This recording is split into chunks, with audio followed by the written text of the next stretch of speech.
Ahojte, vítajte na mojom portáli Le Miracle by Meridian, Andielky Meridian. Pokračovanie správy predošlej. Tak chcem povedať o Ježišovi už pred zhruba, myslím, že to už bude tak 5 rokov tomu, čo ešte som bývala na Ládvi v Kobylisciach a to som žila úplne sama v takej garzonke ešte s mojimi mlčiatkami žijúcimi vtedy. No a vtedy sa mi prisnil sen, do sna mi vošiel Ježiš Kristus a práve on sa mi zobrazil, že bolo také menšie námestie z takých vlastne, podlaha bola z kociek, niečo ako staré mesto tu v Prahe. No a v strede toho námestia bol kríž a na ňom bol ukrižovaný Ježiš Kristus. No a keď som podišla pod ten kríž, pozerám na ňo a zrazu Ježiš zostúpil z kríža a začal mi práve telepaticky so mnou komunikovať a vzýšlo z toho to, že už nie je dôležité to, aby sme sa ukotvovali v tých starých energiách proste ukrižovaného Ježiša Krista, aby sme si mysleli, že musíme si prejsť práve nejakou práve nevraživosťou a práve tým chaosom a rôznymi nepríjemnosťami, pretože on je svetlo a láska. A hneď ako zostúpil z toho kríža, tak začal lietať ponad tie domy v okolí toho námestíčka a začal tam práve levitovať, ako vidíte v tých japonských či čínskych filmoch, jak tam proste tí bojovníci skáču a letia a vzduchom. A tiež ma to učil, ako sa to robí práve. A tiež som s ním tam a sme sa tam hrali a skákali, lietali sme ponad tie domy na tom námestí a ukazoval mi práve, ako je dôležité práve neprestať mať tú detskú iskru, to svoje proste, tú hravosť a radosť a lásku a svetlo a to šíriť ďalej. A potom vlastne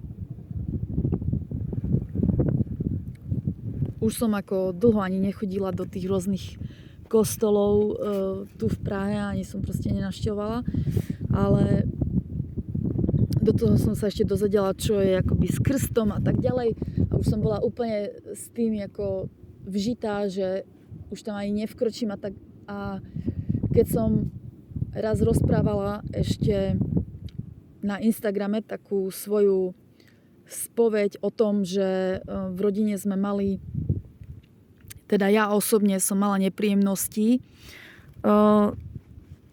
s niekým akoby z rodiny ohľadom toho, že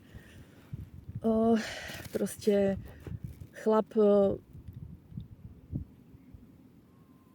konkrétne striko, krstný otec takzvaný, ja už proste na tieto bludy a rodinné zvyklosti a vzťahy už ani neverím, pretože keďže sa mi diali v mojom detstve takéto veci a ja som bola vedomé dieťa už od malička a vždy som videla za ľudskými činmi a slovami úplne proste opak toho, čo oni vlastne, tí ľudia voči mne smerovali, tak videla som, čo je za tým.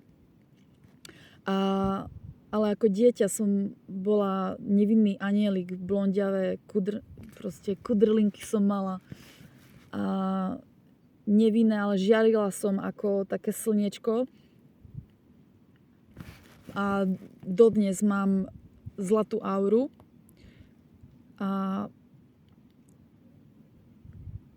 viem, že proste v ľuďoch, ktorí nemajú v sebe niečo doriešené alebo doliečené, tak otváram vašich ako démonov a potom na mňa útočíte. Ale už som si na to ako zvykla a nepotrebujem ani žiadne na to dôkazy, že to tak je, pretože je to tak. Je mi 43 rokov, takže s nikým sa neporovnávam, nie som tu nikomu konkurencia. Ja som sama sebe konkurenciou a iba so samou sebou sa porovnávam. A ide o to, že tento človek mi už proste od malička robil nepríjemnosti a ja som sa to bála povedať rodičom, aj proste ani nikto o tom nevedel, ani rodičia, ani brat. Ale prečo idem s tým na povrch? No pretože tá frekvencia tých pedofilných uchylov, to proste Boh ma predtým vždy varoval a vždy mi ukazoval, že toto si všímaj, toto si zapamätaj, toto je proste rozkodovanie tých vecí okolo teba. No a keď som o tom začala rozprávať, tú spoveď na Instagrame, tak 2-3 mesiace na to mi do života vstúpil ten človek, ktorý sa ma pokúšal zabiť, a to je môj ex-manžel.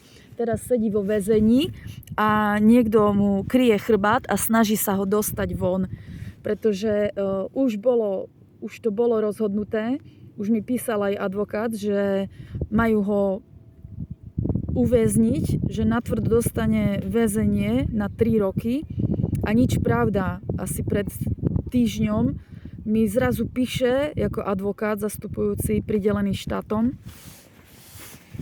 a píše mi, že proste súd rozhodol o tom, že pôjde akoby s podmienkou na 5 rokov s tým, že ak niečo vyvedie, tak pôjde do väzenia na 3 roky.